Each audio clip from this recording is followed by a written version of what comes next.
Jemaat yang dikasihi Tuhan, di Minggu Advent yang ketiga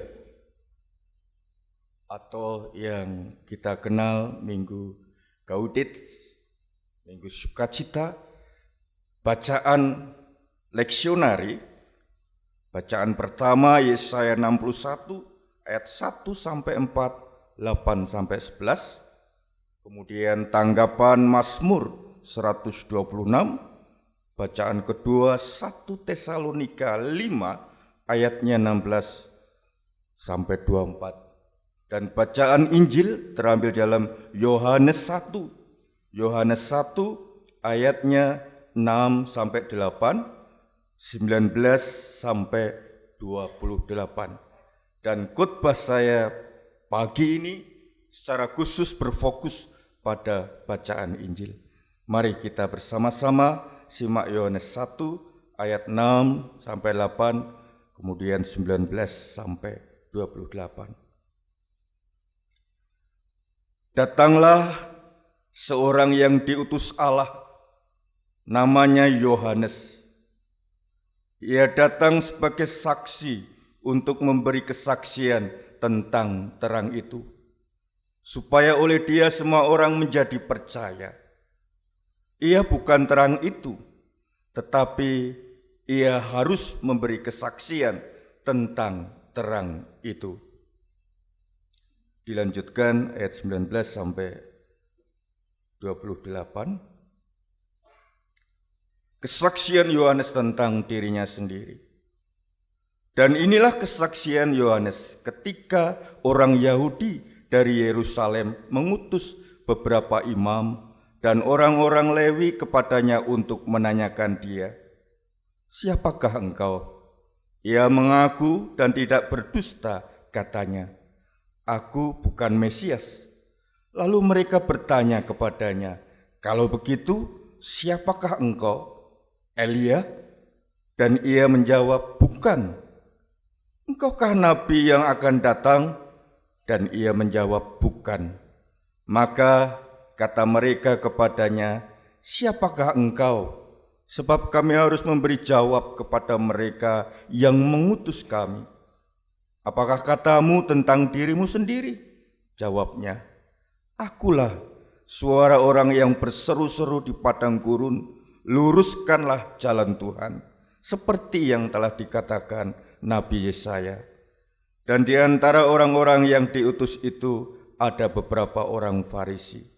Mereka bertanya kepadanya, katanya, "Mengapakah engkau membaptis jikalau engkau bukan Mesias, bukan Elia, dan bukan nabi yang akan datang?" Yohanes menjawab mereka, katanya, "Aku membaptis dengan air, tetapi di tengah-tengah kamu berdiri dia yang tidak kamu kenal, yaitu dia yang akan datang kemudian daripadaku, membuka tali kasutnya pun aku tidak layak." Hal itu terjadi di Betania yang di seberang sungai Yordan dan di mana Yohanes membaptis. Berbahagialah setiap kita yang mau mendengarkan firman Tuhan dan melakukannya. Haleluya.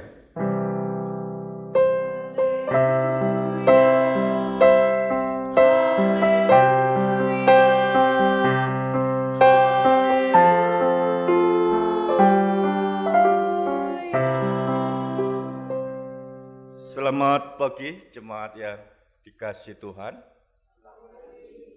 Bagaimana kabarnya? Ya, semoga kita tetap semangat apapun yang terjadi dan kita hadapi, kita tidak boleh kehilangan semangat. Dan tema khotbah di Minggu Advent yang ketiga ini, atau orang mengenal Minggu Sukacita dengan simbol lilin warna merah jambu atau pink, kesukacitaan. Temanya adalah memberi kesaksian tentang Sang Terang. Memberi kesaksian tentang Sang Terang. Bapak, Ibu, dan saudara-saudara yang dikasihi Tuhan, pasti pernah mendengar istilah pansos. Ya, bagi generasi milenial itu kata-kata yang keseharian, wah pansos gitu ya. Tapi enggak tahu bagi yang mbah-mbah dan yang usia 50 ke atas, apakah ada yang belum tahu pansos? Halo? Boleh tanya generasi milenial? Pansos apa? Panggung panjat sosial. Ya, jadi ada fenomena seseorang itu pengen dikenal. Ya. Ada fenomena saat ini apapun, ya, orang akan berusaha melakukan sesuatu supaya bisa menjadi perhatian. Bahkan kalau bisa tidak berhenti menjadi perhatian, bisa dipuja, bahkan bisa menjadi idola. Makanya kalau kita perhatikan TikTok ya, yang sering mungkin lihat TikTok, itu kan kadang ada yang aneh-aneh. Ya karena pengen cepat. Orang melihat dan memperhatikan. Dan saya tadi malam menelusuri, rupanya salah satu kebutuhan mendasar manusia itu adalah pengakuan. Ya, kalau dalam bahasa kerennya aksibet status. Ya, status yang harus diperjuangkan supaya diakui. Makanya ada orang yang sudah, mohon maaf, yang sudah pensiun akan gelisah mengalami post power syndrome karena pengakuannya berkurang, berbeda saat berdinas. Ya, sehingga lupa diri kalau sudah, saya punya tetangga dulu, pegawai kecamatan sampai pensiun tidak pernah lupa ke kantor terus pakai seragam. Ya, karena tetangga saya, rupanya dia tidak normal akhirnya, karena tidak siap ya pensiun. Post power syndrome. Biasanya dihormati, diakui, kemudian hilang satu demi satu. Ya, satu kebutuhan yang seringkali kita abaikan, manusia itu butuh pengakuan. Dan itu normal, tidak salah. Ya, menjadi salah tatkala apa yang menjadi pengakuan pihak lain itu selalu menghantui dan diperjuangkan terus-menerus. Sehingga bisa jatuh dalam kebanggaan diri sendiri. Nah, inilah yang akan kita lihat. Kalau minggu kemarin bacaan Injil kita juga berfokus pada Yohanes, hanya berbicara Yohanes menyerukan pertobatan. Kali ini juga Yohanes menjadi fokus, tetapi bukan Yohanesnya, tetapi apa yang ia lakukan bersaksi tentang terang itu. Bersaksi tentang sang terang. Kita melihat di bacaan kita diawali dengan suatu pernyataan di ayat 6. Datanglah seorang yang diutus Allah, namanya Yohanes. Artinya keberadaan Yohanes dalam bacaan kita ini tidak main-main. Diutus Allah. Bukan raja, bukan kemauannya sendiri, tetapi diutus Allah. Bapak Ibu, ini luar biasa. Allah sendiri yang mengutus. Yohanes bisa berlaku bangga, bisa berlaku sombong, berarti dia spesial. Dia menjadi utusan yang diutus oleh pemilik kehidupan, yaitu Allah. Tetapi apa yang menjadi misi Allah yang dititipkan oleh Yohanes ini tidak menjadikan Yohanes jatuh. Dia hanya menjadi medium, menjadi alat, menjadi perantara sang terang, yaitu Yesus itu, firman yang menjadi manusia itu. Nah, inilah yang menarik ya. Peluang-peluang kemanusiaan yang bisa diambil keuntungan oleh Yohanes tidak diambil. Ya. Jadi dari bacaan yang bagian pertama saja bisa menjadi khotbah yang indah.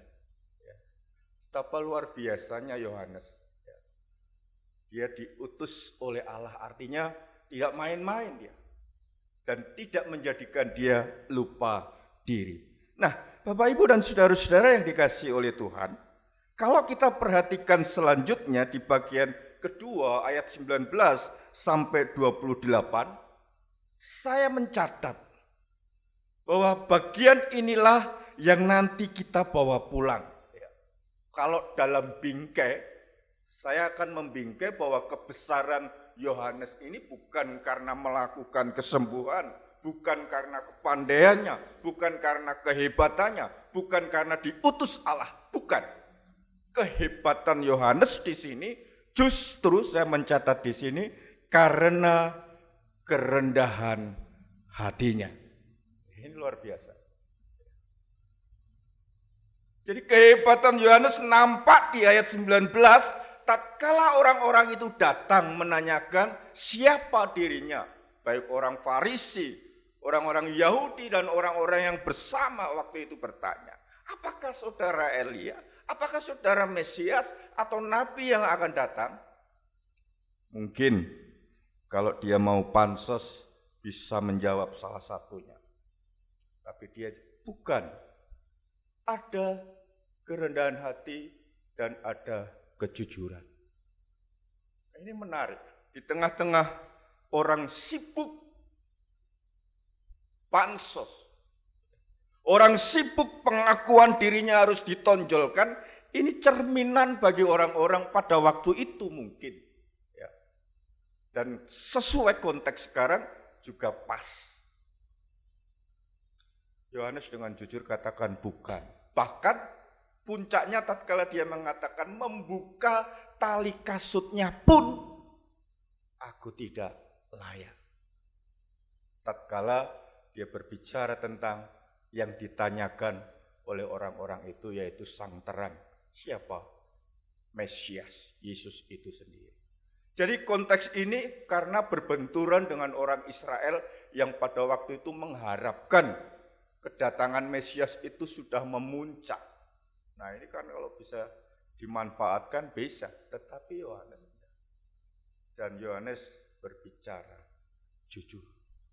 Lalu apa kaitannya dengan tema khotbah kita di Minggu Advent yang ketiga ini? Memberi kesaksian tentang Sang Terang.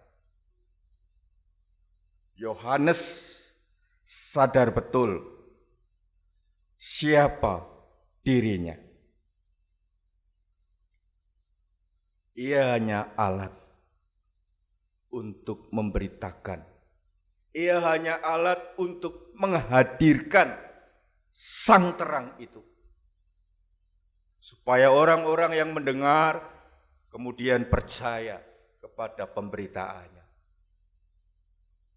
Kemudian yang kedua, kalau kita perhatikan,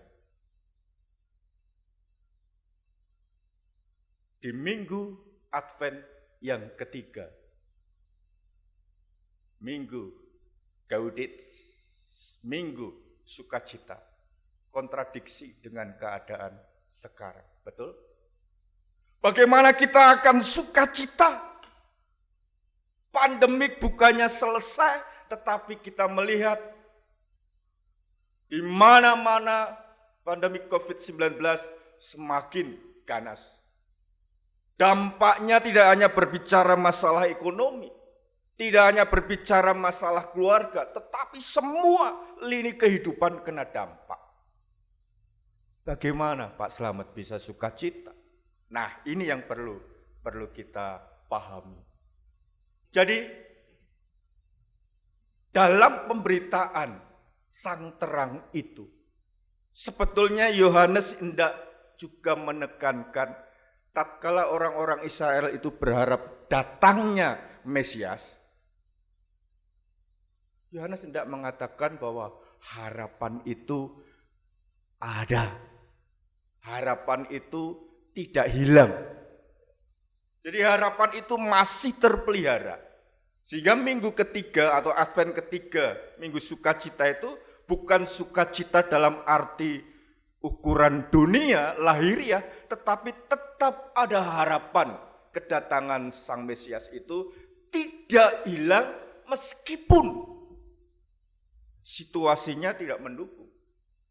Nah itu yang terpenting. Kita tetap sukacita, ada harapan. Karena orang yang memiliki harapan adalah orang yang kuat. Orang yang memiliki harapan adalah orang yang pasti bisa maju. Bapak Ibu boleh mempunyai apapun, tetapi kalau tidak punya harapan hidup, tidak bisa menikmati hidup. Dan sukacita itu berbicara harapan kepada Sang Mesias. Dan di minggu Advent yang ketiga ini, secara peringatan Natal hampir tiba, tetapi kita masih berbicara tentang harapan-harapan yang harus kita jaga dan harus kita perjuangkan. Nah, apa yang akan kita bawa pulang? Kita bisa mengambil beberapa hal yang akan kita renungkan. Rupanya kerendahan hati dan kejujuran Yohanes itu menginspirasi kita. Di tengah-tengah kehidupan yang seperti ini, kita pun juga harus jujur dan rendah hati di hadapan Tuhan. Seringkali kita mungkin bertanya kepada Tuhan, Tuhan kok seperti ini? Dalam sejarah kehidupan iman saya baru kali ini suasana Natal yang tidak ya secara kedagingan, gimana mau bisa Natalan di tengah-tengah pandemi? Pasti ada situasi yang kurang ya, mengurangi rasa bahagia itu. Tapi di sisi yang lain justru itu Tuhan sedang berbicara agar harapan-harapan kepada Tuhan itu tidak pernah luntur, tidak pernah hilang oleh keadaan apapun. Dan biarlah minggu Advent 3, minggu kesukacitaan itu juga menjadi harapan bahwasanya kita dipanggil untuk juga seperti Yohanes memberitakan terang itu lewat hidup kita. Orang melihat kita, orang bersama kita juga merasakan terang yang dari Tuhan, kesukacitaan yang dari Tuhan. Selamat merenungkan memasuki minggu Advent yang ketiga, minggu sukacita. Tuhan memberkati. Amin. Saat teduh bagi kita.